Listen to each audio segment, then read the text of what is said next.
मित्रों, आज मैं आपको एक ऐसी अलौकिक गाथा सुनाने जा रहा हूँ जो न केवल वीर बजरंग बली हनुमान की शक्ति का परिचय देती है, बल्कि उनके असीम भक्तिमय जीवन की नींव भी रखती है। यह कहानी एक छोटे वानर बालक की है, जिसने अपने भोलेपन और असाधारण बल से एक बार स्वर्ग में हलचल मचा दी थी।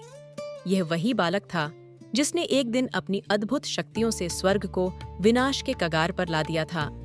यह बालक आगे चलकर श्री राम का सबसे बड़ा भक्त बना और उसने अपने स्वामी की सेवा में ऐसे ऐसे कार्य किए जिन्हें युगों युगों तक स्मरण किया जाएगा। लेकिन इससे पहले कि वह महाबली हनुमान बनते, उनके जीवन में एक ऐसी घटना घटी जिसने उन्हें अमरता और अजेयता का वरदान दिया। तो आइए उस दिन की यात्रा करें जब हनुमान के बाल रूप ने तीनों लोगों को आश्चर्यचकित कर दिया था। हनुमान बचपन से ही असाधारण थे और उनकी शक्ति सामान्य बालक से कहीं अधिक थी। उनके भीतर पवन देव की तीव्र गति विद्यमान थी, मानो हवा उनके कण कण में समाई हो। वे स्वयं भगवान शिव का अंश थे, जो उन्हें जन्म से ही दिव्य और असीम ऊर्जा से युक्त बनाता था। उनके भीतर अपार बल और ऊर्जा का सागर लहराता था, जिसे वह अभी ठीक से समझ नहीं पाए थे। उनकी यह असीम ऊर्जा कभी-कभी उनके बाल सुलभ स्वभाव के कारण प्रचंड रूप ले लेती थी। उनकी मां अंजना और पिता केसरी भी उनके तेज और शक्ति से चकित रहते थे। बचपन में ही वे ऐसे पराक्रम दिखाते थे जो किसी साधारण वानर बालक के लिए संभव नहीं थे। यह सब उनकी जन्मजात दैवीय शक्तियों का ही परिणाम था। एक सुबह जब हनुमान अभी बहुत छोटे थे, उन्होंने उगते हुए सूर्य को देखा। लालिमा लिए हुए वह चमकता हुआ गोला हनुमान को एक बड़ा ही स्वादिष्ट और पका हुआ फल प्रतीत हुआ। उनके बाल मन में उस फल को खाने की तीव्र इच्छा जागृत हुई। बिना कुछ सोचे समझे वे उस फल को तोड़ने के लिए आकाश की ओर उड़ चले। उनकी इस अचानक उड़ान से धरती कांप उठी और स्वर्ग में विराजमान देवता भी यह देखकर स्तब्ध रह गए। एक छोटा सा बालक इतनी तेजी से आकाश में कैसे उड़ सकता है, ये देखकर सभी चकित थे। हनुमान की गति इतनी तीव्र थी कि वह पलक झपकते ही सूर्य के पास पहुंचने वाले थे।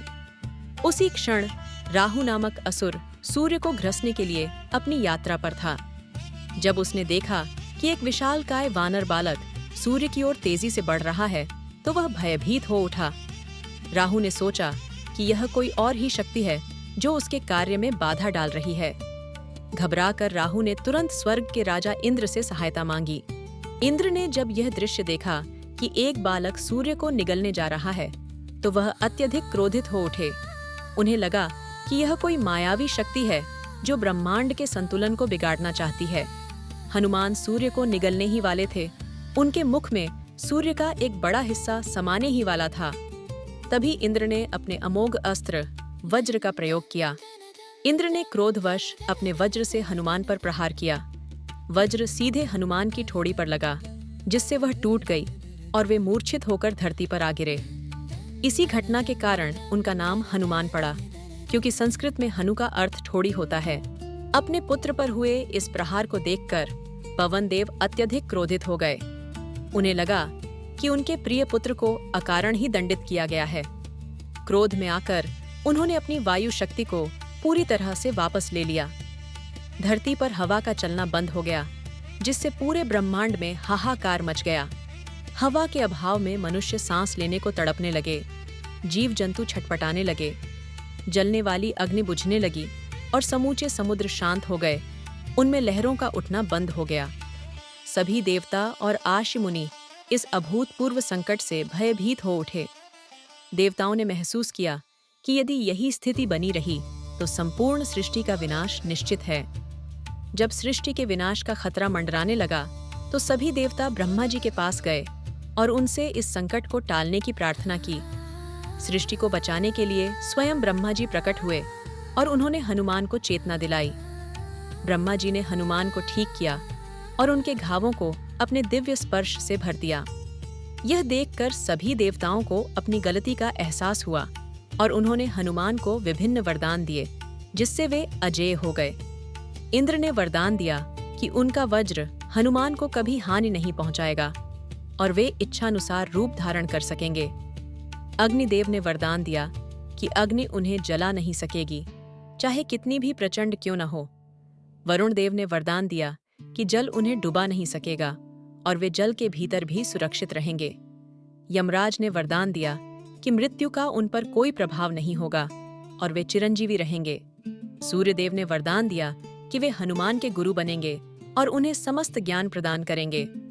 विश्वकर्मा ने वरदान दिया कि उनके बनाए हुए अस्त्र शस्त्र भी हनुमान को कोई हानि नहीं पहुंचा सकेंगे।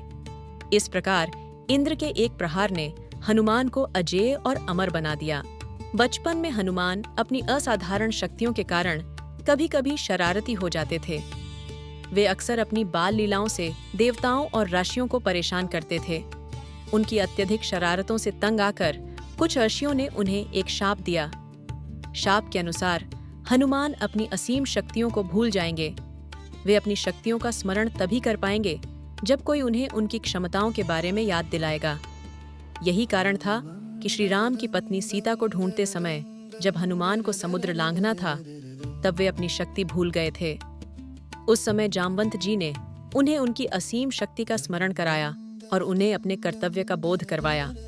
यह कहानी केवल एक बाल लीला नहीं है, बल्कि यह हमें जीवन के गहरे पाठ सिखाती है। यह हमें बताती है कि असीम शक्ति यदि संयम और विवेक के साथ न हो तो वह सृष्टि को भी हिला सकती है। हनुमान के भीतर अपार बल और क्षमता थी, लेकिन जीवन के अनुभवों ने उन्हें विनम्रता और धैर्य सिखाया।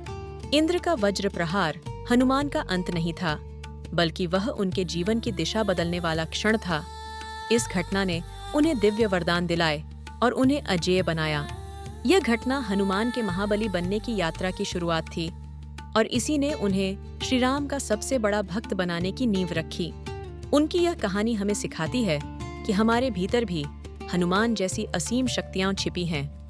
हमें बस उन्हें पहचानना है और सही दिशा में उपयोग करना है। हनुमान का जीवन हमें भक्ति, शक्ति और सेवा का आदर्श मार्ग दिखाता है। यह प्रेरणादायक गाथा हमें हर संकट में अपने भीतर के हनुमान को जगाने का संदेश देती है। धन्यवाद।